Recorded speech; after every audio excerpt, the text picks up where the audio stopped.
अब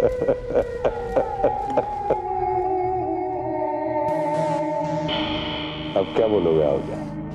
हाँ?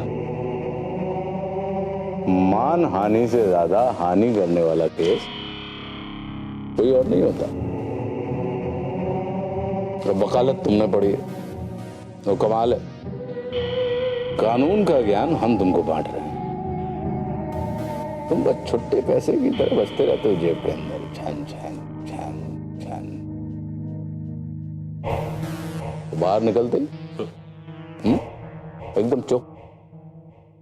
बड़े भाई, मैं आपके जैसा तेज तो हूं नहीं। आप हैं कुलपति। कुलपति कुलपति।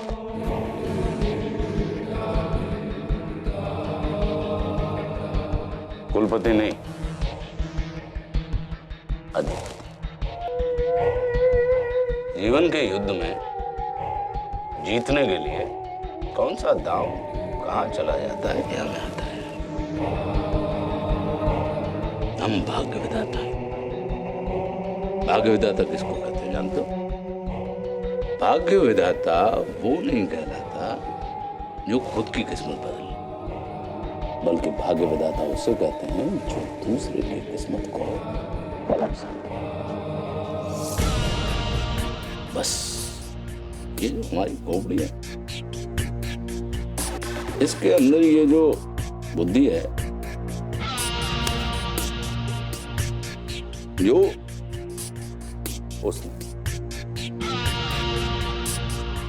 उसने दी। किसने? भगवान। वो कहता है कि अपने अंदर की इस बुद्धि को जगाए रखो, क्योंकि जिस दिन ये बुद्धि सोई उस पल इंसान लेट जाता है। इसलिए अपने नाक, कान, आंख ये सब खुले रखने चाहिए। आंख में यदि खंजर हो तो ये जो दुनिया का फलक है ना, ये हमारे कदमों के नीचे होता है। तो सही बात है, मैं तो सीख रहा हूँ बड़े भाई। वैसे बच्चा सिंह के बारे में सोचिए, बाहर खुला घूम रहा है, कुछ भी बोल देगा, हमारे लिए खतरा हो सकता है। उसकी चिंता तुम मत करो।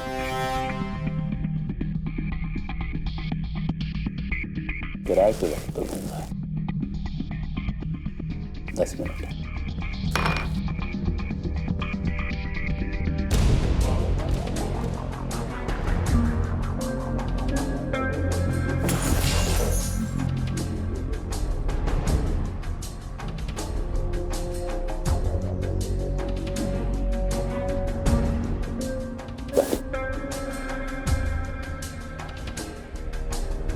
किराए का वक्त है,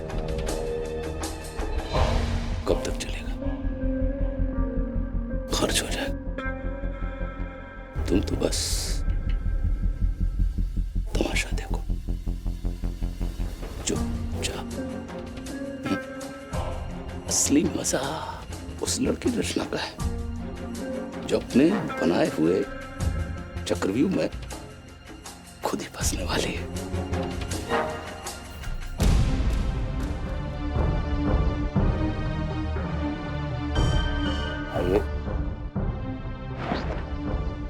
जानवी के डॉक्टर ने घर आने से मना कर दिया। क्यों? उनका कहना है कि वो जब भी यहाँ पर आते हैं तो टीवी और न्यूज़ वाले उनके पीछे पड़ जाते हैं। घर में क्या हो रहा है यही जानना चाहते हैं। ठीक है ना, दूसरा बुला देते हैं। दूसरा बुला देते हैं। तो बुलवा लीजिए, लेकिन जल्दी। सुनो, क्या ये?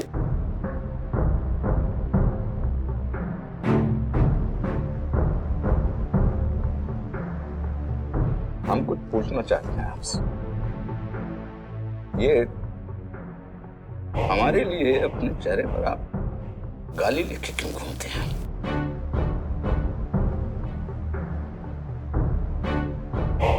क्यों घूमते हैं?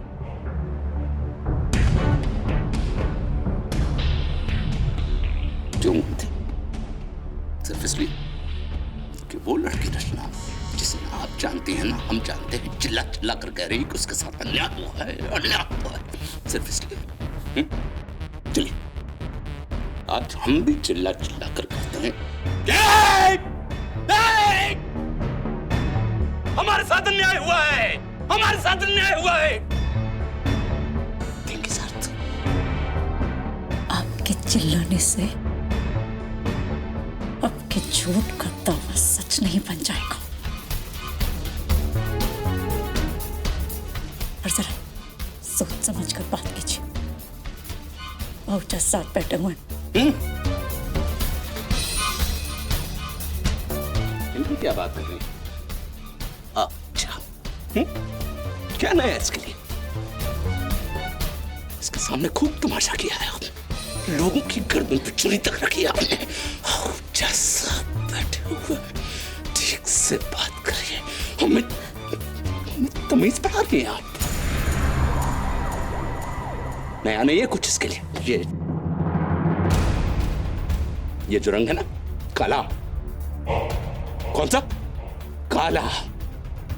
ये झूठ को सच करने वाला रंग है। इनके लिए सिर्फ वही सच होता है जो पैसे देता है।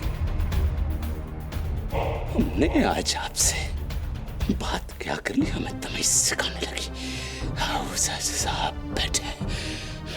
जानवी के लिए डॉक्टर बुलवाइए, जल्दी।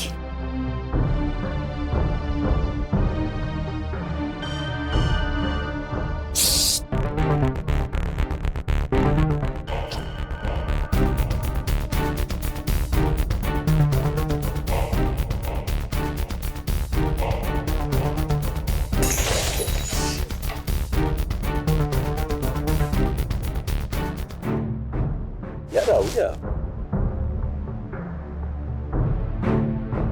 बड़ी घुटन सी होती है यार। ये जो चार दीवारी है ना यार, मैं खुशी मनाना चाहता हूं। बोलो, तुम मनाते हो मेरे साथ खुशी? नहीं, अगर मनाते हो तो चलो कहीं बाहर चल के पीते हैं। आइए। मतलब ये तो अजीब ही हद हो गई। उसने रचना पे केस ही कर दिया। और वो क्या कहना चाहता है कि रचना ने कोई जुर्म किया है? ये ठकराल ना दिखता तो दहाड़ते हुए शेर जैसा है, पर है पूरा का पूरा भेड़िया। घटिया दर्जे की चालों में उसकी स्पेशलिटी है। अभी देखिए ना, उसने केस तो किया ही है और ऊपर से पेपर्स भी एकदम लास्ट मोमेंट पे भेजे उसने। अब कल हम लोगों को अदालत में जाना है और तैयारी करने के लिए बिल्कुल समय है ही नहीं। उसे पता है ना जीत भैया काम से बाहर गए हुए होंगे, बहुत ही हिसाब से नोटिस भेजा उसने। ठीक है ना, वरुण ने जीत को मैसेज तो कर दिया है ना बेटा? हाँ, कर तो दिया है मैंने। और एसएमएस तो मैंने भी कर दिया है, पर एक बार फोन आ जाता ना तो तसल्ली हो जाती। पर आप लोग क्यों चिंता कर रहे हो? वाहिगुरु सब चंगा करेगा। अब तक ठीक ही करता आया तो आगे भी ठीक करेगा। हिम्मत तो देखो उसकी, रचना पे मानहानि का केस ठोक दिया उसने। अब मेरा बस चले ना, मैं तो जुतियां उतार के ना उसको सिर पर मारूं। लेकिन अब कर ही दिया है तो हमें मुकाबला तो करना पड़ेगा ना। पूरी तैयारी के साथ जाना होगा हमें। लेकिन कैसे अनु? कैसे? उसने ऐसा सोच कैसे लिया? हम लोग झूठ बोल रहे थे, ये तो वो पहले से ही कह रहा था। उसके ऊपर ये मुझे तो है ना, मुझे बहुत डर लग रहा है ये सोच के। जीत भी इतनी सुबह सुबह कोचिंग से वापस आएगा कैसे? रजनी आ जाएगा, पर एक बार जब फोन पे बात हो जाती ना तो दिल को तसल्ली मिल जाती। बेटा कहाँ जा रही बेटा? बेटा तू चिंता मत कर, हम सब तेरे साथ हैं। देख हम सब तेरे साथ हैं बेटा। बेटा सब ठीक हो जाएगा, तू फिक्र मत कर बेटा, तू फिक्र मत कर। मैं कुछ देर अकेले रहना चाहती हूँ। बेटा रचना, रचना। अनु जा पुत्र, उसके पास जा। हाँ मैं जाती हूँ। मैं भी जाके देखता हूँ।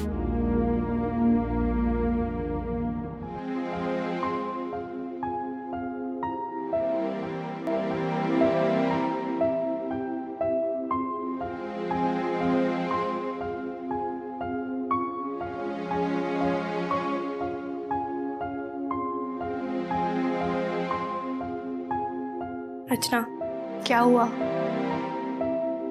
अगर मैं ठकराल को जान से मार दूं तो?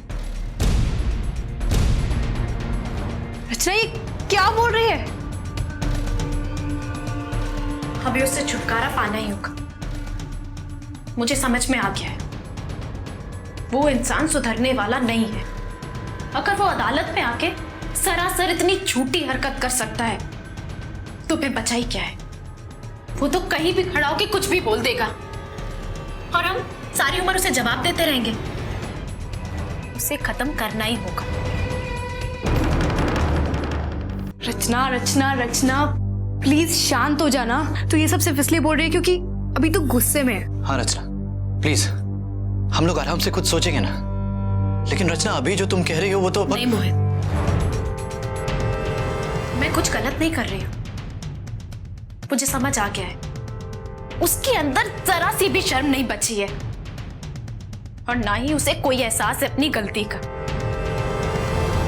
और जब उसे एहसास ही नहीं है तो वो तो गलतियां करता ही चला जाएगा। और हम यहां बेवकूफों की तरह ये सोच रहे हैं कि कानून के रास्ते से उसको पकड़ लेंगे। नहीं होगा ऐसा। देखा नहीं है वो कैसे कानून को तोड़ता मरोड़ता है।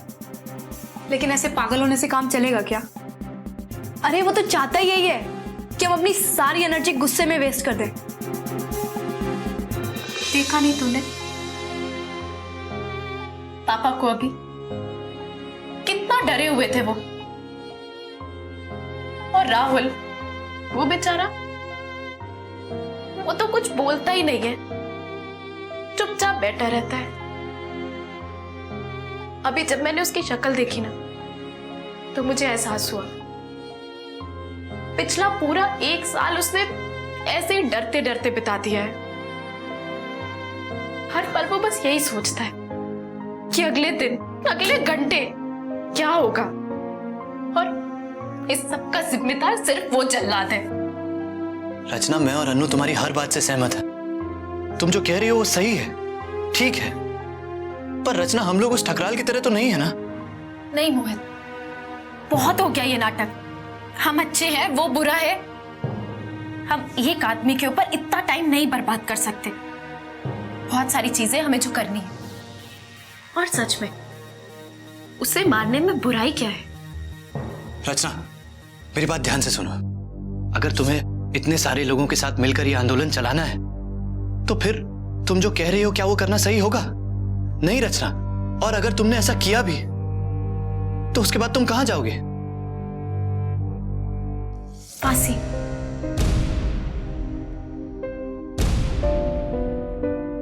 बस फांसी हो जाएगी ना मुझे तो क्या हुआ। लेकिन तुम सब लोग तो हो ना, ये लड़ाई चलती रहेगी। किसी एक के जाने से लड़ाई थोड़ी रुक जाती है। क्या बोल रही है तू ये सब? तुझे पता है दूसरों को कितना दुख होगा जो भी तू कह रही है? सोचा है तूने? क्या हुआ? क्या बातें हो रही हैं? नहीं तुम सब इतने सीरियस क्यों? नहीं अंकल, हम तो सिर्फ इलेक्शंस के बारे में बात कर रहे थे, है ना मोहित? हाँ। नहीं, मैंने फैसला कर लिया है कि अब मैं... बस ऐसे ही छोटी छोटी बात पे गुस्सा हो जाती है रचना। ठीक है बाबा, मान ली तुम्हारी बात। हम लोग कहीं भी जाके पोस्टर्स नहीं चिपकाएंगे, ओके? हाँ। हम बस सबसे सामने सामने जाके बात करेंगे, फेस टू फेस, ओके? अब तो ठीक है, अब तो चुप हो जाओ। हाँ,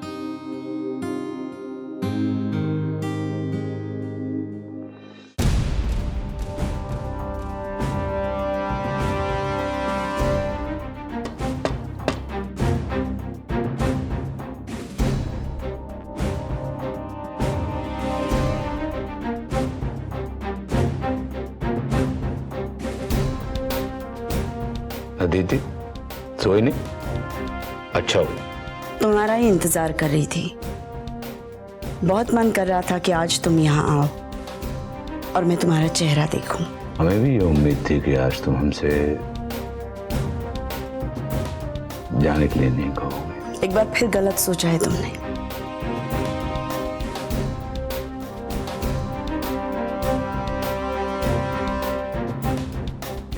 तुम्हारा चेहरा मैं इसलिए देखना चाहती थी ताकि खुद को विश्वास दिला सकूं कि ये वही कुआं है जो अंधा भी है और सूखा भी।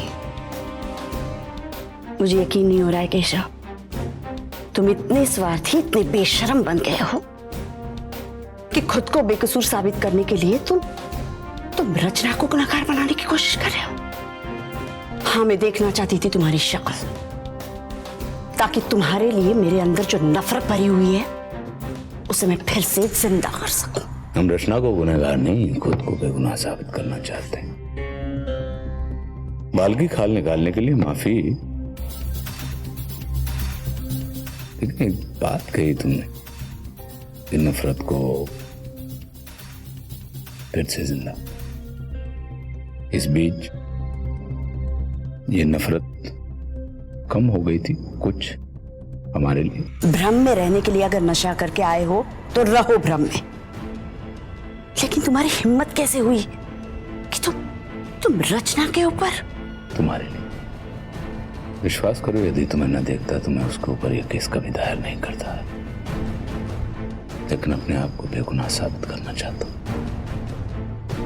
तुम्हारी आंखों, लेकिन अपने आप को बेगुनाह साबित करना चाहता हूं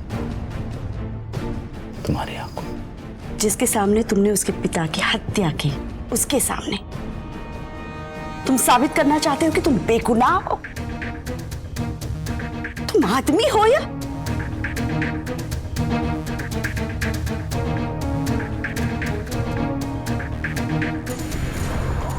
जिसे तुम खून कहते हो,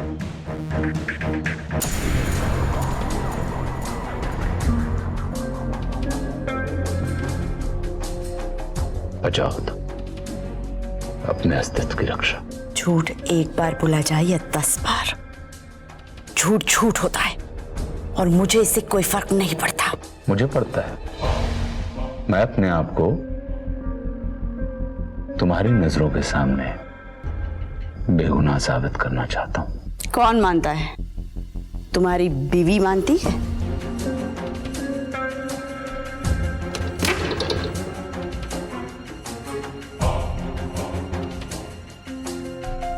नहीं करती, और उसके मानने न मानने से मुझे कोई फर्क नहीं पड़ता। और तुम ये जानते हो कि शुरू से ही लोग हमें समझ नहीं पाए हैं, इसलिए हम ये चाहते हैं कि सिर्फ तुम हमें समझो।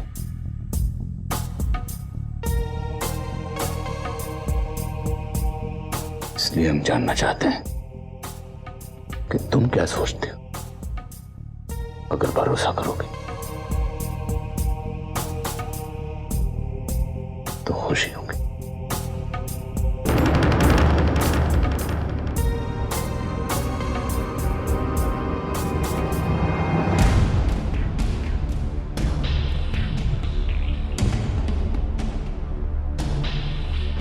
तुम्हारी खुशी से मुझे कोई वास्ता नहीं है, लेकिन तुम्हारे विनाश से है। चले जाओ यहां से, चले जाओ, नहीं तो तुम्हारी रात यही खत्म होगी। चले जाओ।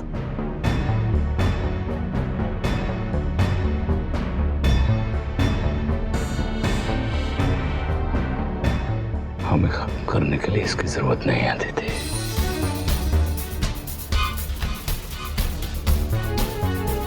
तुम्हारी आंखों में जो नफरत है ना, वही काफी है।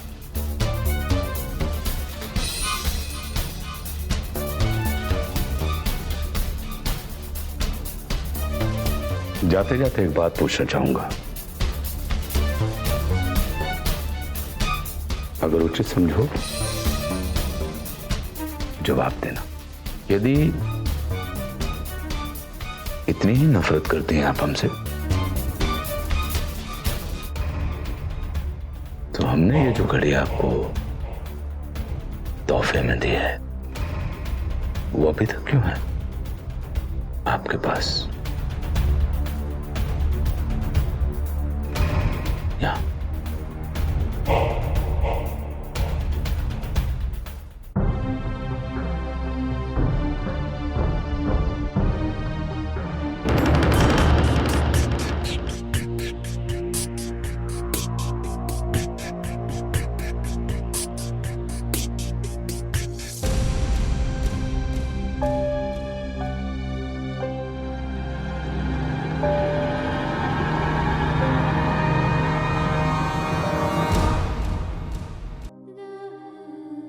प्यार के एहसास को भूलना नामुमकिन है।